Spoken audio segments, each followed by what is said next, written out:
Hello guys, welcome to the online class of Python. I am Lalit and today's topic is scope of variable and second one is mutable and immutable properties of data objects. तो आज हम बात करेंगे कि scope क्या होता है, किसी वेरिएबल का स्कोप क्या होता है। इसको एक एग्जांपल की हेल्प से समझेंगे and before that I hope कि आप लोगों को जो पीडीएफ दी गई थी आपने उस पीडीएफ को अच्छे से स्टडी कर लिया होगा। तो हम लेक्चर स्टार्ट करेंगे। सबसे पहले है हमारा जो टॉपिक है that is scope of variable. अब सीधी सी लैंग्वेज में एक बात बता दें आपको कि whatever the variables we use in programs, whether this program is related to Python, C or C++ और एनी अदर लैंग्वेज, ये जो वेरिएबल्स होते हैं इन वेरिएबल्स का अपना एक स्कोप होता है जिस स्कोप में ये वेरिएबल एक्सेसिबल होते हैं। दैट इज़ कि इनका हमारे प्रोग्राम में इन वेरिएबल्स का कोई एक स्कोप डिफाइन होता है जिस स्कोप में ये वेरिएबल एक्सेसिबल होते हैं और अदर स्कोप में ये वेरिएबल एक्सेसिबल नहीं होते हैं। यहाँ पे आप देख सकते हो स्कोप की एक छोटी सी डेफिनेशन लिखी हुई है, पार्ट और पार्ट्स। ठीक है, दोनों ही बातें हैं, एक पार्ट भी हो सकता है या फिर मल्टीपल पार्ट्स भी हो सकते हैं ऑफ प्रोग्राम। तो parts of program within which a name is legal and accessible is called scope of the name. यहाँ पे वर्ड इन्होंने यूज़ किया है नेम, इसको आप डायरेक्टली वेरिएबल समझ सकते हो। ठीक है, इस बुक में स्कोप को जिस एग्जांपल के थ्रू समझाया गया है वो तो आप समझ ही लोगे। यहाँ पे कुछ मॉन्यूमेंट्स की बात की गई है और विजिटर्स की बात की गई है, लेकिन मैं सिंपल लैंग्वेज में अगर आपसे ये कहूँ कि स्कोप के एग्जांपल में मैं बोलना चाहूँगा कि आप लोगों को पता है आपके स्कूल में एसपी, आपके डिपार्टमेंट में एसपी ट्रैफिक होते हैं जिनका जो वर्किंग एरिया है वो ट्रैफिक से रिलेटेड रहता है, सारे इश्यूज ट्रैफिक से रिलेटेड वो वहाँ पे हैंडल करेंगे। एसपी क्राइम एक होते हैं, वो डिस्ट्रिक्ट लेवल पे या फिर जो भी उनका वर्किंग एरिया है उस लेवल पे जो भी क्रिमिनल एक्टिविटीज़ होती हैं वो उसको हैंडल करेंगे। तो ये जो हैं ये दो अगर हम नेम्स देखेंगे तो इसको हम बोलेंगे कि इनका एक लोकल स्कोप है। इट मीन्स कि इनका वर्किंग एरिया डिफाइंड है कि ये इस प्रोग्राम के इस पार्ट में ही ये एक्सेसिबल हो सकते हैं। दूसरी अगर हम बात करते हैं और थोड़े सीनियर लेवल के ऑफिसर की, तो दैट इज़ एसएसपी। तो वो क्या कर सकते हैं, वो एसपी ट्रैफिक के वर्किंग एरिया में भी दखल दे सकते हैं, एसपी क्राइम के में भी दे सकते हैं, एसपी जो सीओ सिटी हैं या फिर कोई अदर ऑफिसर हैं उनके वर्किंग एरिया में भी वो देख सकते हैं, वहाँ का डेटा भी वो एक्सेस कर सकते हैं। तो एक तरह से अगर हमने ये सीनियर ऑफिसर की बात की तो इनका जो स्कोप है वो ग्लोबल स्कोप है। ठीक है, अब हम डेफिनेशंस की बात करेंगे। Now see, it is written here a name declared in top level segment that is main, bracket में मेन दिया हुआ है, main of the program is set to have global scope. यहाँ पे जो इन्होंने लिखा हुआ है टॉप लेवल सेगमेंट, इस टॉप लेवल सेगमेंट का मतलब टॉप मोस्ट लेवल नहीं है, ये वो सेगमेंट है जहाँ से आपके प्रोग्राम का एग्जीक्यूशन स्टार्ट होता है प्रॉपरली, इसलिए यहाँ पे मेन लिखा हुआ है। तो उस सेगमेंट में अगर हमने किसी वेरिएबल को डिक्लेयर किया है तो उस वेरिएबल का जो स्कोप होगा उसे हम ग्लोबल स्कोप बोलेंगे। दैट इज़ के उस कंप्लीट मेन प्रोग्राम में या फिर उस मेन प्रोग्राम के बाहर भी अगर हमने कोई फंक्शन डिफाइन कर रखा है तो भी वो वेरिएबल एक्सेसिबल रहेगा। That is global scope. अब हम देखते हैं लोकल स्कोप। तो लोकल स्कोप की जब हम बात करेंगे तो it is defined here a name declared in a function body is set to have local scope. यानी कि आप फंक्शन पढ़ के आए हो वही फंक्शन जिसमें फंक्शन हेडर होता है और उसकी डेफिनेशन होती है, दैट इज़ फंक्शन की बॉडी होती है। तो अगर हम किसी फंक्शन की बॉडी के अंदर किसी वेरिएबल को डिक्लेयर करते हैं तो उस वेरिएबल का जो स्कोप होता है, उस वेरिएबल की जो वैल्यू होती है वो वैलिड है केवल उस फंक्शन की बॉडी के अंदर। ठीक है, उस वेरिएबल को हम मेन प्रोग्राम में यानी कि आउटसाइड द फंक्शन एक्सेस नहीं कर सकते, तो ये जो स्कोप कहलाएगा that is inside the function body, it will be known as local scope for that variable. With the help of this example number 1 related to scope, we will try to understand what is the local scope and what is the global scope. Look, here the program execution starts with this one, line 1. The interpreter will go to line 1, but since this is a definition, that's why line number 2 and line number 3 will be ignored. So now it is directly not executed. Interpreter will reach on line number 4, that is here we are mentioning num1. अब आपको पता है कि यहाँ से line number 4 से line number 7 तक क्या है, मेन प्रोग्राम है. ठीक है, this is the main part of your program. तो num1, num2 and sum, these three variables has been defined here, declared here. इनमें कुछ वैल्यूज़ आ रही हैं. num1 में कुछ वैल्यू आएगी जो कि यूज़र इनपुट करेगा, num2 में भी कुछ वैल्यू आएगी, यूज़र से हम इनपुट करवा रहे हैं. Now by using these two values num1 and num2, these two values are passed in an argument here. तो यहाँ से हम क्या कर रहे हैं, यहाँ से हम कॉल कर रहे हैं फंक्शन को. फंक्शन कौन सा, कैलकुलेट सम वाला फंक्शन. तो यहाँ से जो एग्जीक्यूशन है वो रीडायरेक्ट हो जाएगा यहाँ पे.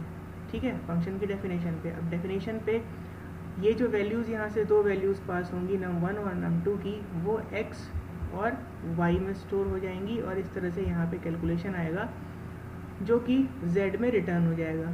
अच्छा, सी this is the body of this function. तो यहाँ पे जो variable x, y and z, ये थ्री वेरिएबल्स यहाँ पे डिक्लेयर किए गए हैं. तो ये थ्री वेरिएबल्स का जो स्कोप रहेगा वो लोकल स्कोप रहेगा, क्योंकि ये तीन वेरिएबल केवल एक्सेसिबल हैं with in the scope of this function definition. अच्छा, फंक्शन के वर्क आपको आप जानते हो, तो फिर यहाँ से ये वैल्यू रिटर्न हो जाएगी और सम में एक वैल्यू स्टोर होगी. अब देखिए, it is written here print sum of the given numbers is, sum की वैल्यू, जो भी सम की वैल्यू होगी वो प्रिंट हो जाएगी. आप देखिए कि हम यहाँ पे सम जो कि हमने इस स्कोप में ही डिक्लेयर कर रखा है उसी को एक्सेस कर रहे हैं. ठीक है, तो ये तीन वेरिएबल जो कि हमने num1, num2 और सम का यूज़ किया, इनका स्कोप यहाँ मेन में है, ग्लोबल स्कोप में रहेंगे ये, और x, y, z जो है ये लोकल स्कोप के ही वेरिएबल हैं. इनका जो स्कोप है वो केवल और केवल फंक्शन की डेफिनेशन तक ही रहेगा. अब ये जो सारे के सारे पॉइंट्स हैं, इन पॉइंट्स को आपकी बुक में क्लियरली स्पेसिफाई किया है with the help of proper diagrams. और इस डायग्राम में क्या है, सबसे पहले num1 आया है, it is mentioned here, global environment में है.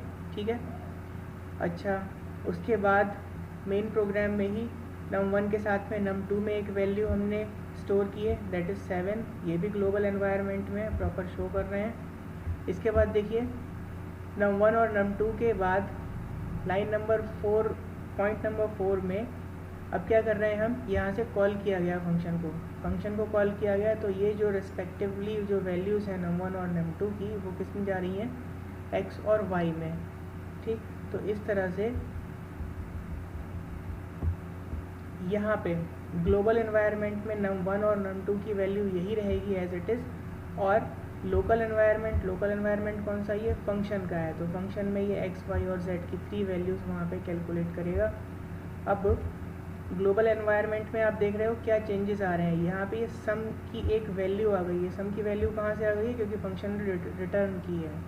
ठीक है, अब ये वैल्यू जब रिटर्न की गई है तो ये वैल्यू हम प्रिंट करवा रहे हैं. लाइन 7 में it is written here, the print statement picks value of sum from its own environment.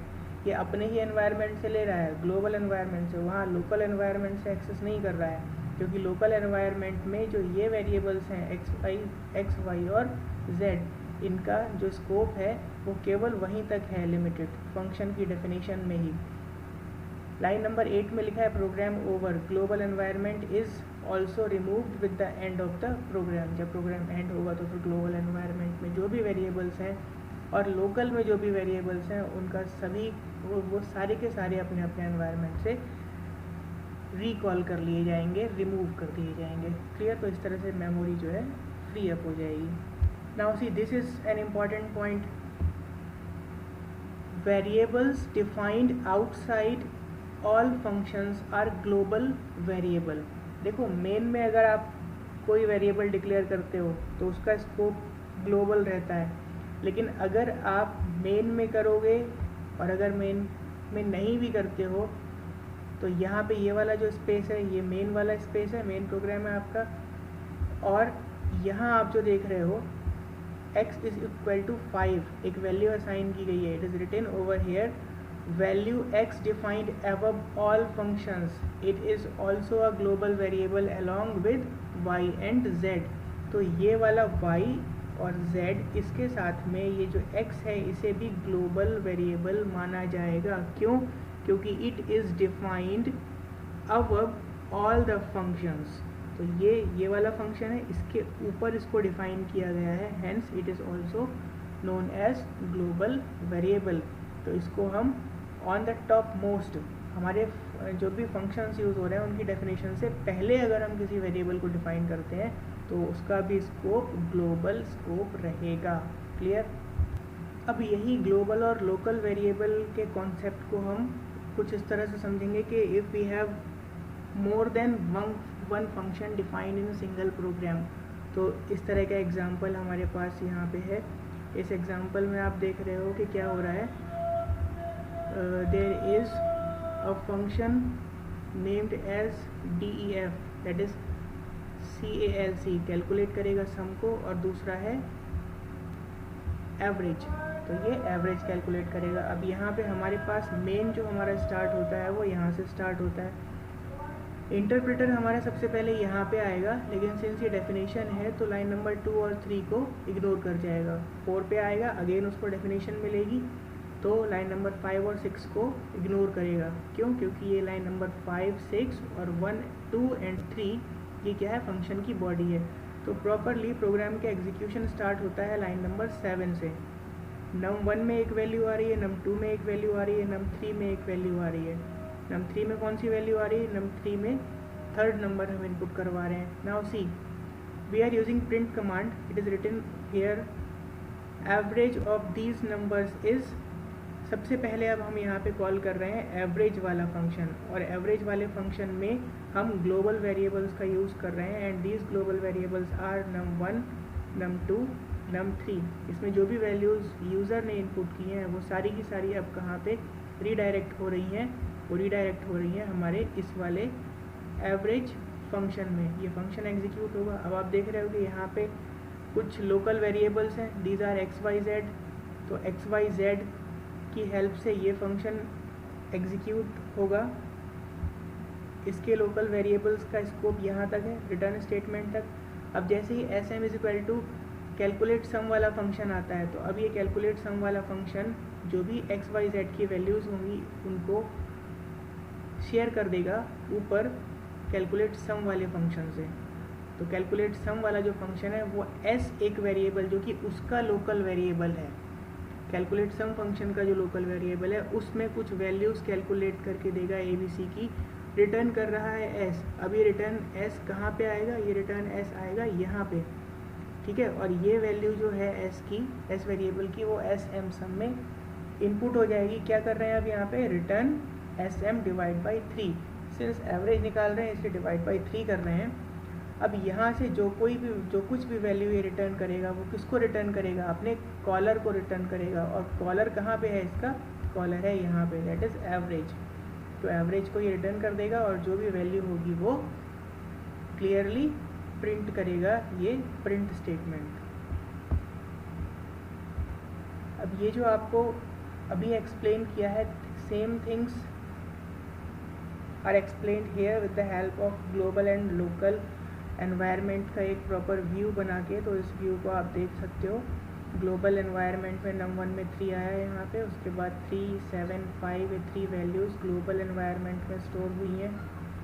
इसके बाद एक प्रोग्राम के एग्जीक्यूशन के अकॉर्डिंग यहाँ पे आप देख सकते हो ग्लोबल एनवायरनमेंट में वही सेम वैल्यूज़ हैं, वो वैल्यूज़ XYZ में ट्रांसफ़र हुई हैं। उसके बाद अगेन एक लोकल जो एनवायरनमेंट है कैलकुलेट सम का, वहाँ पे on the whole I think global और लोकल वेरिएबल का आपको जो कॉन्सेप्ट है समझ में आया होगा। Now let's move towards the next topic and that topic is the name resolution और resolving scope of a name. यहाँ पे इस टॉपिक की हेल्प से इन्होंने एक तरह से एक हायरार्की प्रेजेंट की है कि किस तरह से हमारा इंटरप्रेटर वर्क करेगा ग्लोबल और लोकल वेरिएबल के साथ में। Here you can see this picture.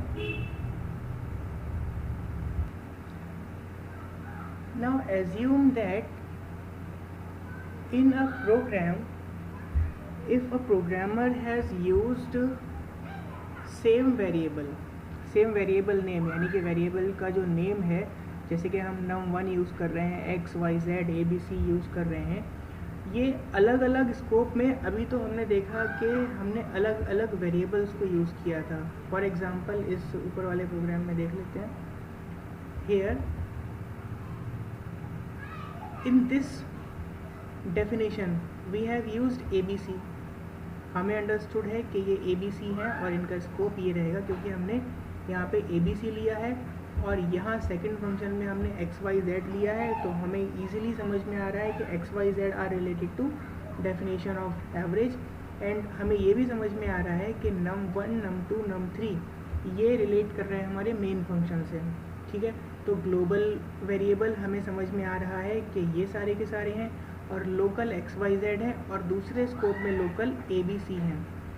अब एक प्रॉब्लम तब फेस करता है इंटरप्रेटर जब हमने ग्लोबल स्कोप में और लोकल स्कोप में दोनों जगह ही अगर सेम वेरिएबल का नेम यूज़ कर रखा है तो इंटरप्रेटर किस तरह से समझेगा, किस तरह से एग्जीक्यूट करेगा, किस तरह से रिकॉग्नाइज करेगा कि कौन सा वेरिएबल लोकल है, कौन सा वेरिएबल ग्लोबल है।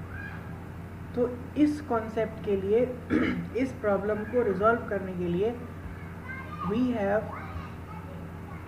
Resolving scope of name. हम एक रूल का यूज़ करते हैं या फिर we can say that Python follows name resolution rule, also name as LEGB। ये रूल का नेम है, ठीक है। That is for every name reference Python does the following to resolve it. अब ये पाइथन क्या करेगा, पाइथन का इंटरप्रेटर इस रूल के अकॉर्डिंग सर्च करेगा कि करंट एनवायरनमेंट में कोई सेम नेम का वेरिएबल अवेलेबल है कि नहीं है। Let us see, one by one चलते हैं। Point number 1, it checks within its local environment or local namespace if it has a variable with the same name. If yes, Python uses its value. If not, then it moves to next step. तो पहले इन्होंने check किया local environment में। Local environment के बाद एक term आती है एनक्लोजिंग एनवायरनमेंट। एनक्लोजिंग एनवायरनमेंट उस तरह का एनवायरनमेंट हुआ कि जैसे अभी हमने प्रीवियस एग्जांपल में देखा कि एक फंक्शन कॉल कर रहा था दूसरे फंक्शन को, तो इस तरह का जो एनवायरनमेंट है दैट इज़ एनक्लोजिंग एनवायरनमेंट। तो यहाँ पे आप देखो लोकल एनवायरनमेंट का L हमने लिया है, ठीक है, तो L ये आ गया।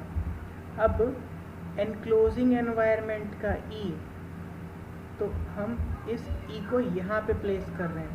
Python now checks the enclosing environment, that is if whether there is a variable with the same name. if yes, Python use करेगा उसकी वैल्यू को, अदरवाइज नेक्स्ट स्टेप पे जाएगा। नेक्स्ट स्टेप कौन सा है, नेक्स्ट स्टेप है ग्लोबल एनवायरनमेंट। अब पाइथन क्या चेक करेगा, पाइथन चेक करेगा कि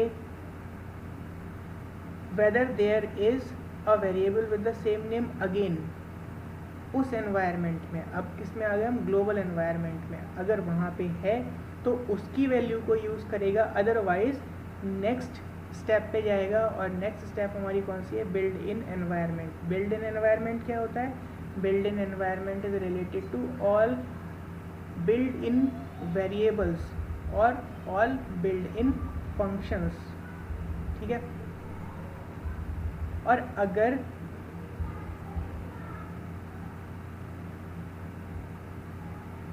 पाइथन को इन सभी एनवायरनमेंट्स से वो डिज़ायर्ड वेरिएबल नहीं मिलेगा, देन एक एरर रिपोर्ट करेगा कंपाइलर, एंड दैट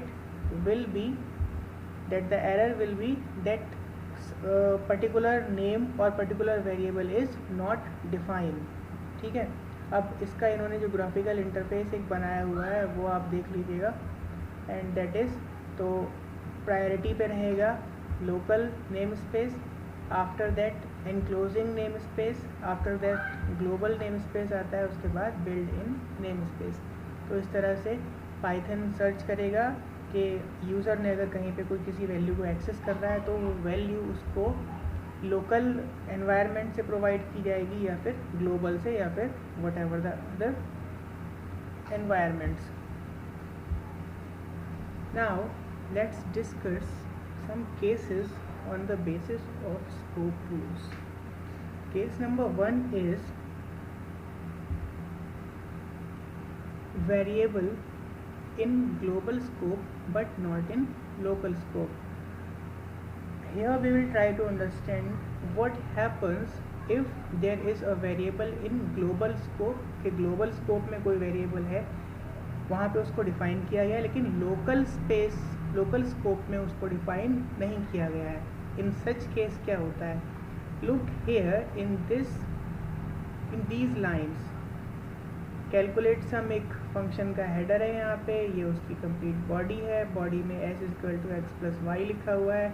अब यहाँ पे लिखा है प्रिंट num1, ये क्या लिखा है यहाँ पे, it is written here variable num1 is a global variable not a local variable. तो ये एक ग्लोबल वेरिएबल है। ग्लोबल वेरिएबल क्यों है, क्योंकि इसको हमने देखो यहाँ पे ये मेन प्रोग्राम है और num1 को हमने यहाँ पे डिफाइन कर रखा है, यहाँ डिफाइन नहीं है इस वाले लोकल स्कोप में।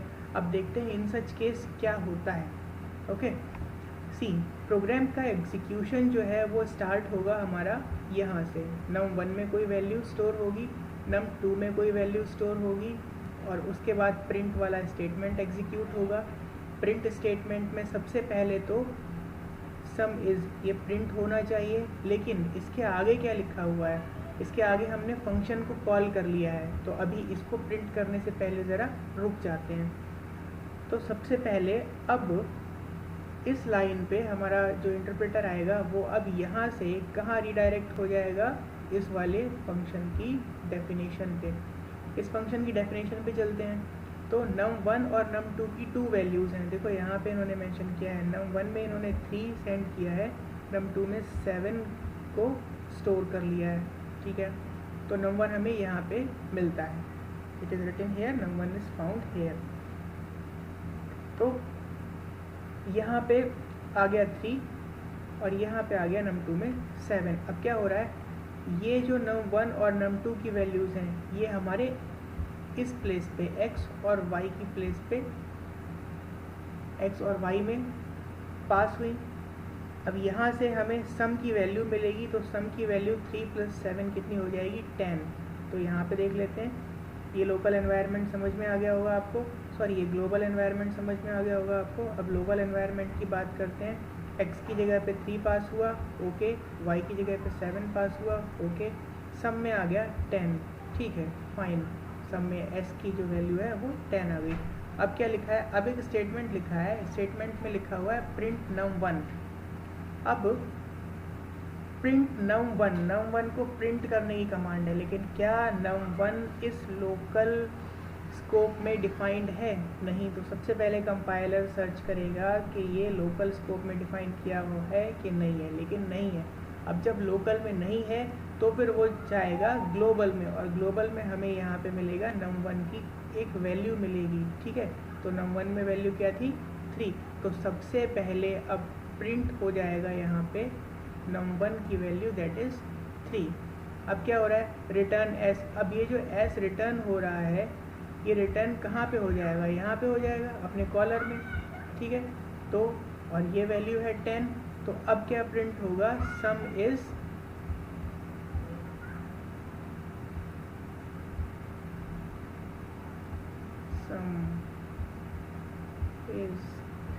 अब प्रिंट होगा आपका 10। तो बात समझ में आ रही है। यहाँ पे हमने क्या किया, यहाँ पे मेन पॉइंट जो समझने वाला है वो ये है कि ये जो num1 हम प्रिंट करवा रहे हैं ये लोकल स्कोप में डिफाइन नहीं था, तो पहले इंटरप्रेटर ने इसको लोकल स्कोप में सर्च किया, जब वहाँ पे ये फाइंड नहीं हुआ तब पेरेंटल जो भी स्कोप है, और पेरेंटल स्कोप यहाँ पे क्या है, global scope that is main program this one, तो वहाँ पे हमने इंटरप्रेटर सर्च करेगा, वहाँ पे सर्च करेगा, तब जाके इसकी वैल्यू प्रिंट हो पाएगी। And I think the same is written here. Python now checks for num1 the parent environment of calculate sum which is global environment. There is not any intermediate enclosing environment। देखो यहाँ पे intermediate enclosing environment नहीं है, ऐसा नहीं है कि इस फंक्शन से पहले कुछ और भी आ रहा हो, मीन्स मेन और फंक्शन डेफिनेशन से पहले इनके बीच में कुछ और हो, ऐसा नहीं है, ठीक है।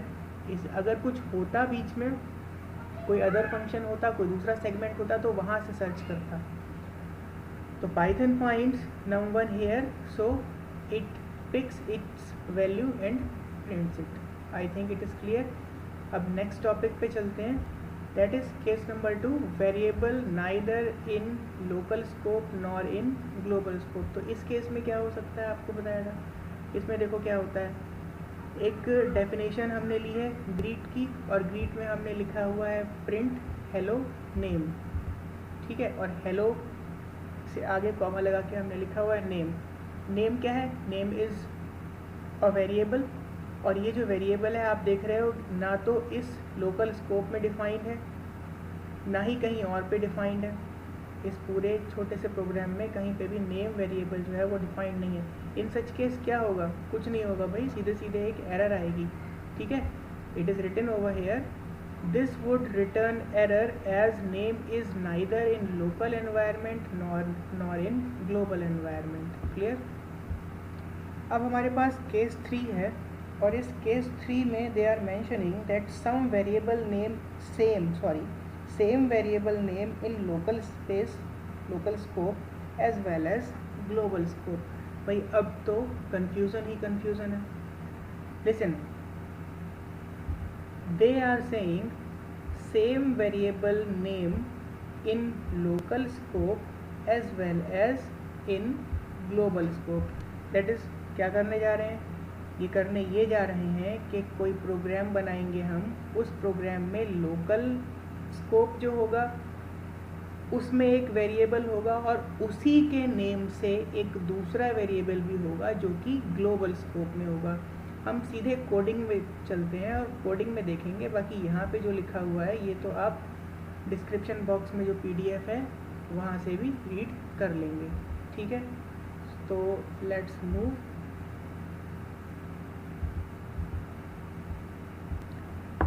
चलिए भाई सबसे पहले कोडिंग देखते हैं, इसको हम अभी नहीं देख रहे, ये जो डेफिनेशन लिखी हुई है इसको अभी हम नहीं देख रहे हैं। अच्छा आपको पता ही है ये लोकल स्कोप है, लोकल स्कोप तो कहाँ गया, लोकल स्कोप को यहाँ पे इन्होंने मेंशन कर रखा है, और ये जो है ये है अपना ग्लोबल स्कोप, और ग्लोबल स्कोप ये रहा, ठीक है।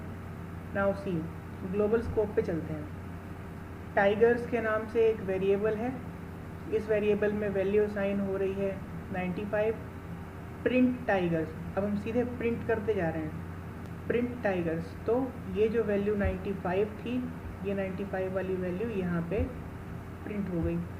आई थिंक क्लियर है। तो ये लाइन एग्जीक्यूट और ये लाइन एग्जीक्यूट। अब क्या कह रहे हैं, स्टेट 1।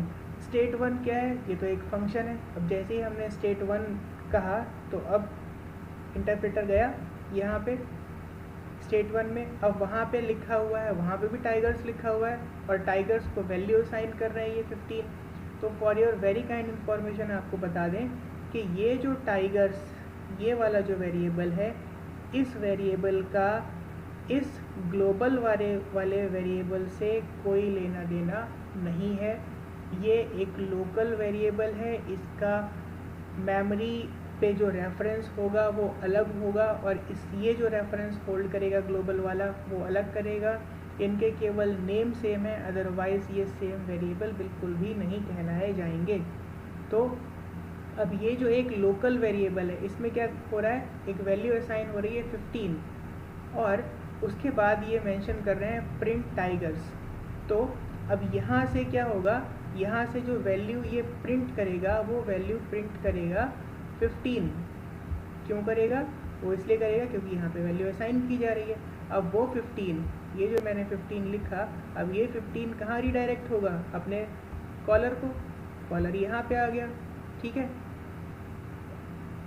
नहीं नहीं नहीं नहीं नहीं, ये जो 15 है, यस, ये 15 अभी यहाँ पे नहीं आएगा, ये 15 अभी यहीं पे रहेगा और यहाँ से ही सिंस प्रिंट की कमांड है, रिटर्न नहीं कर रहे हैं। अगर रिटर्न किया होता तो हम यहाँ पे लेके आते इसको। तो सिंस प्रिंट की कमांड है इसलिए यहाँ से ये 15 डायरेक्टली कहाँ पे आएगा, हमारी स्क्रीन पे प्रिंट होगा। इसके बाद कुछ रिटर्न वगैरह नहीं दे रहे हैं। अब हम वापस आएंगे, ये एग्जीक्यूशन हमारा कंप्लीट हो चुका है, ये एग्जीक्यूशन कंप्लीट हो जाएगा। तो अब हमारा ये वाली जो स्टेटमेंट है ये एग्जीक्यूट हो गया successfully. Now see they are saying print tigers, यहाँ भी एक स्टेटमेंट है प्रिंट टाइगर्स। तो अब आपको वो रूल याद होना चाहिए जो अभी एक्सप्लेन किया था कि ये वाला जो वेरिएबल है टाइगर्स, इस वेरिएबल की वैल्यू को प्रिंट करने के लिए जो इंटरप्रेटर है वो सबसे पहले अपने इसी स्कोप में, दैट इज़ अपने मेन स्कोप में, अपने ग्लोबल स्कोप में ही सर्च करेगा कि इसकी वैल्यू क्या है। वो ऊपर नहीं जाएगा, अदर स्कोप में, लोकल एनवायरनमेंट में वो नहीं जाएगा। और सिंस यहाँ पे वैल्यू 95 है, ठीक है, तो इसी 95 वैल्यू को हमारा ये वाला जो प्रिंट स्टेटमेंट है ये एग्जीक्यूट करेगा और इसलिए हमारा 95 ये प्रिंट आएगा। तो हमारा ओवरऑल रिजल्ट 95, 15, 95 रहेगा। Let us see this block. This statement will create a local variable with name tigers as it is assignment statement. It won't refer to tigers of main program. Simple assignment है, इसका इससे कोई link नहीं है global वाले से। Okay. Now there is an interesting case, and in this case we are going to study what will happen if we use the global variable inside local scope. देखो, normally हमने देखा कि local scope में जो variable होगा उसका scope local ही रहेगा, ठीक है। लेकिन अगर हम कुछ इस तरह की कोडिंग क्रिएट करना चाहते हैं कि लोकल स्कोप में भी हम ग्लोबल वेरिएबल को डिक्लेयर कर सकें, और अगर हम ऐसा कर देंगे तो ऐसा करने से ये बेनिफिट होगा कि वो जो वेरिएबल है, सेम नेम भी वेरिएबल होगा, ठीक है। तो वो जो वेरिएबल है वो लोकल स्कोप में उसकी हम जो भी वैल्यू डिफाइन कर देंगे वही वैल्यू उसकी ग्लोबल स्कोप में भी एक्सेसिबल होगी। That value will not change in main scope और global scope until and unless it is again initialized with new value. See, there is a code, और उस कोड से पहले have a look, this one, that is the keyword global.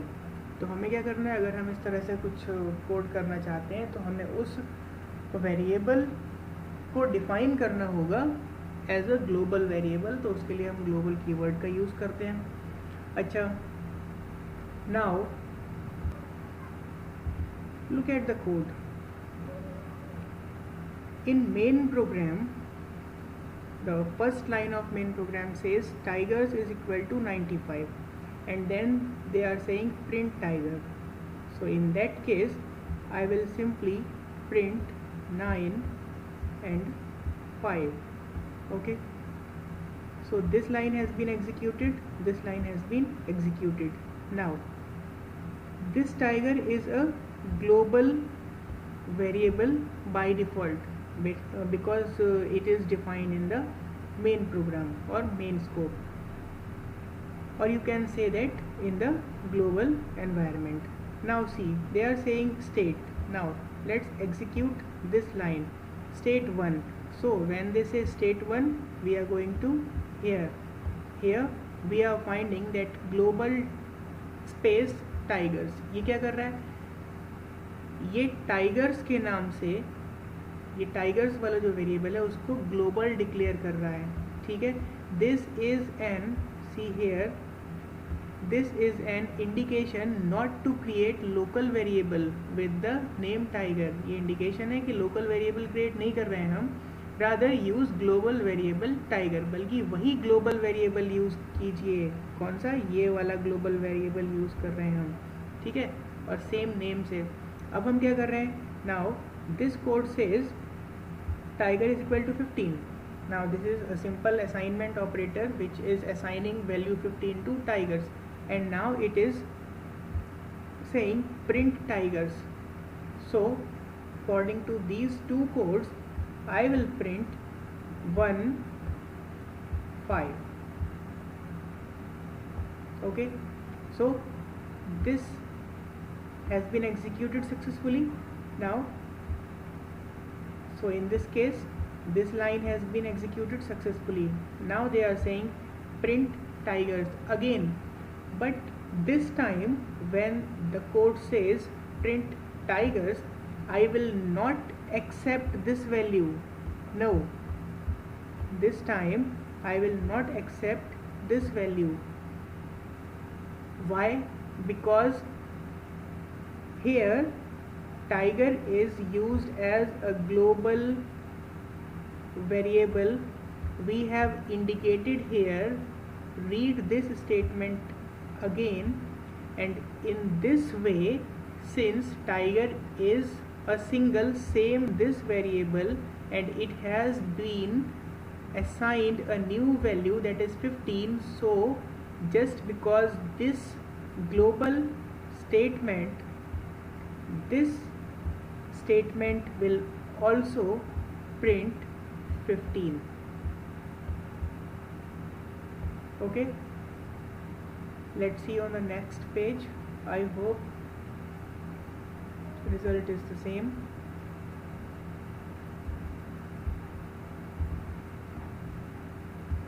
Okay, look at here, this is 95. Okay, printed well.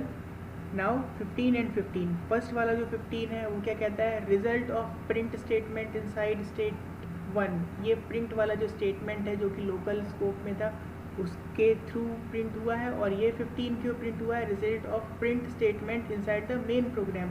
जो main program में last वाला code था उसके कारण ये प्रिंट हुआ है. This value of global tiger which was 15 वही सेम प्रिंट हुई है. Okay, so this is, I think this is sufficient for today, and in the next lecture I will upload it very soon. We will discuss the mutable and immutability, mutability and immutability of data objects in functions. Okay, here I will start this topic next time, and I hope you people will study it fully well before I start explaining this, because this is a little bit tough. So if you people will already study, then it will be helpful for you people. So that's all for today. Thank you.